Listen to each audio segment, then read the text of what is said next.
Alléluia, alléluia, alléluia. Mi dogbena mi le mi adela Yesu Kristo penkome. Lendia mi le mi anovi esta penkose eye lenye ahajila mi akpo mi ape de la évangéliste Ahadji Kokuvi Ikecho, Église des Assemblées de Dieu, Yokwe Kopégan de Paix, Hame. Ce matin, vous écoutez la voix de votre sœur Esther et juste à la droite de votre sœur, vous avez votre pasteur, votre évangéliste, votre humble serviteur, Ahadji Kokuvi des églises des assemblées du lieu de Yokwe Kopégang 2. Alors ce matin, nous sommes là pour vous parler d'une rencontre, d'une grande prière. Ndi ala mi dibe mi afonukude enya hode akobe gbedododa gande ike le javame nami le mi afetogope anyigbanji osofo mi dogbe. No. Amen. Amen. Mi le popokude prière d'intercession. Alors nya hore ako pe wona gande ike le javame. Lendi ya mi dibe mi abiabe osofo. Tanya ka intie mi afonu le nya hore ako alors prière d'intercession ya ike avame de tanya ka ye elenti. Nous kanti mi da roma. OK. Mi de akpe. Nous ike tutumi mi do gbedora anya. Enwa elle Ezra Pagban. Et au gars les Nehemia Pagban. Nous m'a tout soumis. Et nous ka les ennemis de projet. Les ennemis de projet. Ame yo ke tina trader ame pe susu nuit de denji. Na me ade susu be ya won ne cha ya dogo la ke da mo kwa. Me yo tina trader nu mancha. Wo pe gbe mi ya dura. Mo mo chi mi ya dogbera. La bana mi lenku de Ezra Pagban le tania. Bible abena ava mo be aboyo viro gbova. Onu aboyo mo fogede o fa vi na Yehowa. Onu kuvi nye mo onu amagom. Eye obi ama obena ma onu na yo independence wana yo do kwisi no no. Me yo cha yo ayo pa nyigbanji. E Bible abena ma o se o fogbe ma o prova. Wa ba nyigbanji. E me ko wa dashi anyigban hoho. E me ko dashi hotutu. Amo tite. E yo ba cessation des travaux now.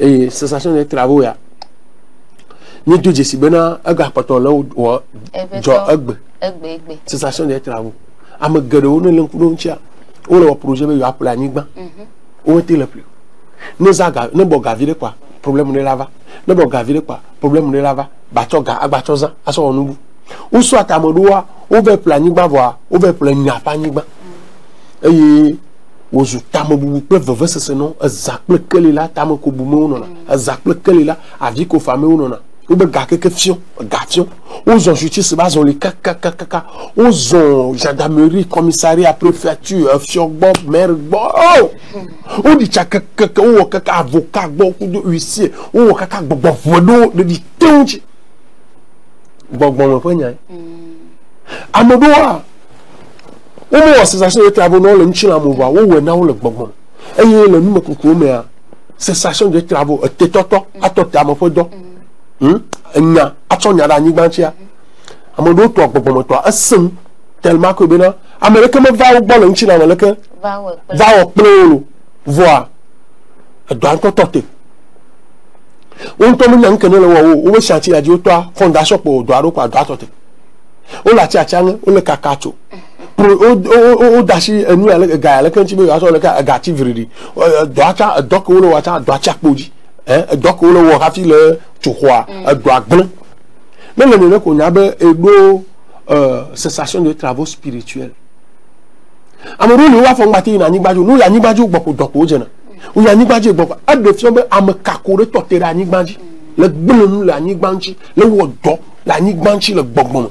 Nous avons organisé cette séance de prière pour tous ceux qui ont des problèmes de terrain. Et les problèmes de terrain sont en ceci. Tu veux acheter un terrain, mais tu n'arrives pas.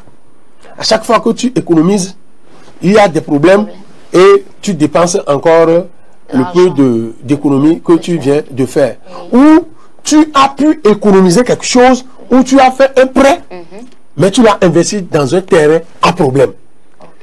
Et chaque jour, c'est des démarches judiciaires, c'est des procédures judiciaires sur procédures auxquelles tu n'arrives même pas à avoir gain de cause. Vous voyez, c'est pour ce genre de personnes que nous sommes en train d'organiser cette prière. Ou encore, ceux-là à qui on a fait cessation des travaux physiques. C'est-à-dire ceux-là qui un jour ont reçu la visitation d'un huissier sur leur chantier et l'huissier avec son rouge en main a écrit cessation de travaux ordonnance numéro tant. Et depuis lors jusqu'à présent, ils n'arrivent pas à continuer les travaux. Malgré leurs efforts, malgré les paiements dans les cabinets des avocats et autres, ils n'arrivent toujours pas à trouver gain de cause. Là, c'est physique. Et en dehors de ce groupe de personnes, dont cessation de travaux physiques par huissier, il y a encore bien d'autres personnes qui ont reçu des cessations de travaux spirituels. Et le groupe de ceux qui ont reçu cessation de travaux spirituels sont nombreux. Ce groupe est nombreux que le groupe de ceux qui ont reçu cessation de travaux physiques. Ouais. Donc, si, par exemple, vous avez commencé les travaux de construction sur un terrain et que l'huissier ne vienne pas vous signifier cessation de travaux, personne ne vient en opposition, mais les travaux se sont arrêtés. Vous ne trouvez pas d'argent pour continuer. Il faut savoir que spirituellement, il y a un homme ou une femme qui vous fait opposition et qui vous a fait une inscription spirituelle de cessation des travaux qui est invisible, que tu ne peux pas voir à l'œil nu. Parce que sur certains chantiers dont le travail est suspendu, vous n'allez voir aucune inscription physique comme ça. Mais l'inscription qui existe est plus grande et plus puissante. Alors, vous tous qui êtes dans ce genre de cas, nous vous convions. C'est en honneur de vous que nous organisons cette séance de prière. Et c'est une grande séance de prière de 3 heures de temps que nous aurons à faire ici à Lomé. 3 heures de temps. Une prière de 3 heures de temps. Amen. Voilà. Nous que matin à Bronawa. Et merci beaucoup pour les explications. Nous continuons et nous voulons demander, s'il vous plaît, pasteur, et cette prière d'intercession que nous sommes en train d'organiser en l'honneur de ces gens de personnes qui ont ce problème. Où aura lieu cette prière d'intercession et quand et l'heure précise pour la prière d'intercession. Miedibe mi abiabe, mi ahode akobe gbedodo daga ya ike mi le wowo, de kuhi ya ike osofo de gomenami, miedibe mi abia osofo be, fika tutu ye mi le jawo, mi ahode akobe gbedodo daga ya le, eye ganene meye wa twedi. Hafini mado bia manchia mi demona ne mi akpon nu era ele ke o ton atedo le huissier va ton atedo na mo ozuna vevese na mo wa e jola ti o pata po de wu yara e ya mo gbe made bia ke o bia manchi.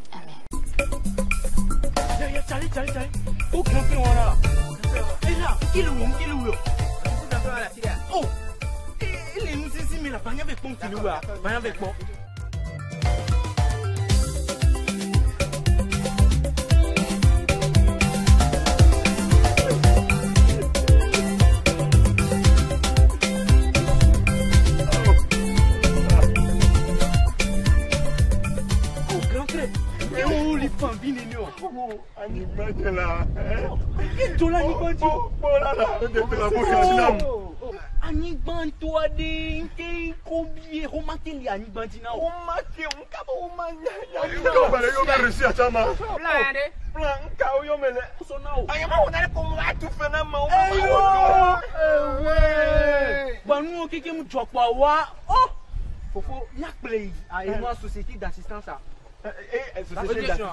société d'assistance à la solution. Ah oui, t'as gagné. On est jamais on a bien société et nous cigare. Ah oui, on a les gars, il y a plein de gens qui ont les cigares. Société arrête. Ok. Seigneur, on a planning ba yo. Société est pas dans sa maison. On a planning ba. Aningba ma de problème. On a homana aningba. Les cigares. Atiegula. Atiegu. Oh, discipline mala. Mais nous décide Atiegu. Atiegu ba sika. On a foire avec. Foire. Ben on tombe. La coco sec. Oui.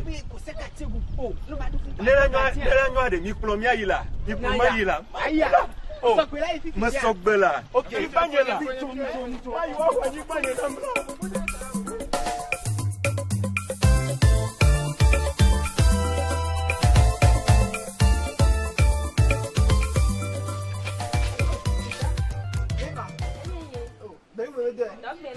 Dossier à toi. Mais dossier n'est pas là.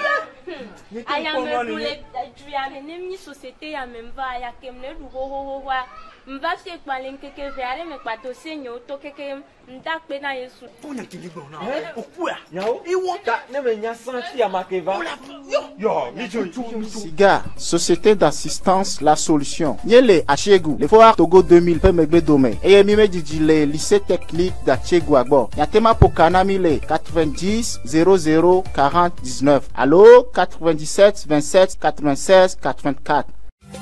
Siga La Solution. Yape Djeme, yape Dodasi.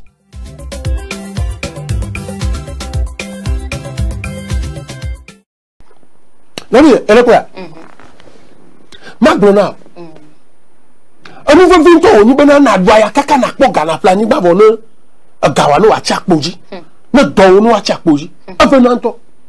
Ni awon ti emi le do programme yaro. Ta programme ya aja femme le 2 avril 2022. Amen. Programme aja femme le 2 avril 2022. L'Assemblée de Dieu, Lomé 2, Temple de la foi. Assemblée de Dieu, Lomé 2, Temple de la foi. Aye, janye memelagbe. Donc comment janye memelagbe. Mi janye no gomme gawi de kepepepepe. Kaka faut gagner quoi, mi le pam. Kaka faut gagner quoi, mi le Assemblée de Dieu, Lomé 2 faut pam. Aye, gawi de kepepepe ko no atodi. Seigneur. Et le fleur, elle est dit à planigba. Elle est Gabon voir. Gars, problème. Maintenant, le bon gars, kaka le planning bon. Non, mais à me kako de torter le projet à mon nom, oui.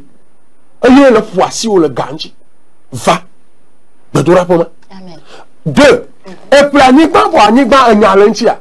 À me voir l'idée tout. Soit tout ire anigba ma ikeji nyale gbolo alo enyama la anigba nti san wa que le gba anigba kwa mbia ho la bena wo po projet ke ja wa si bene ke o jole ezra pa gba le etani amene wo po projet abetai ani ke mawu da tuto jiwa o ke mawu da to plan ke mawu da tuto jiwa wo po o nya be ja ni nti kokwe planeta wo ti tere nti o ya yo tote dono la nigbaja no vigne fudu kaba na va gbedora poma eye me gaba cho wo mo be photocopy dashi me ga cho original ni de kuku me ga cho original cho photocopy dashi eye na va 2 avril 2022 dans l'église d'Assemblée de Dieu temple de la foi de Lomé 2 mon frère ma soeur ce ne serait pas facile venez le 2 avril à 11h00 la prière va démarrer jusqu'à 15h.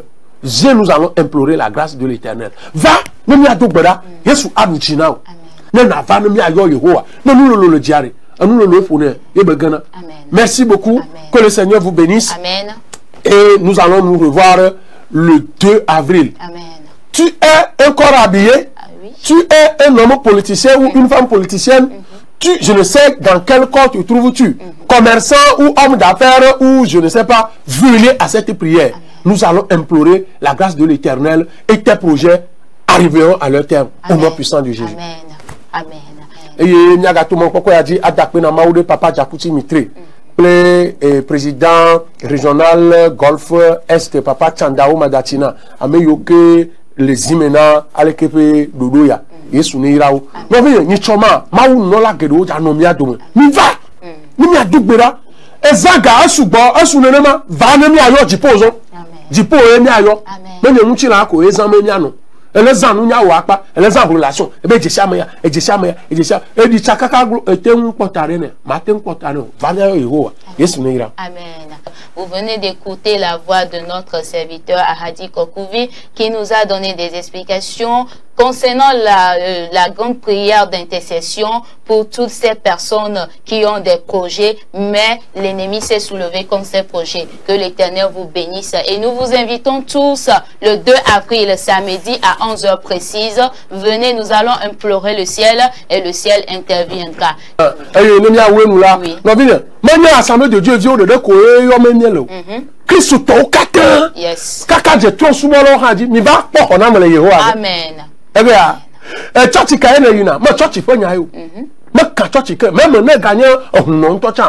Amen. Amen. Amen. Bye bye. Bye bye. Bye bye.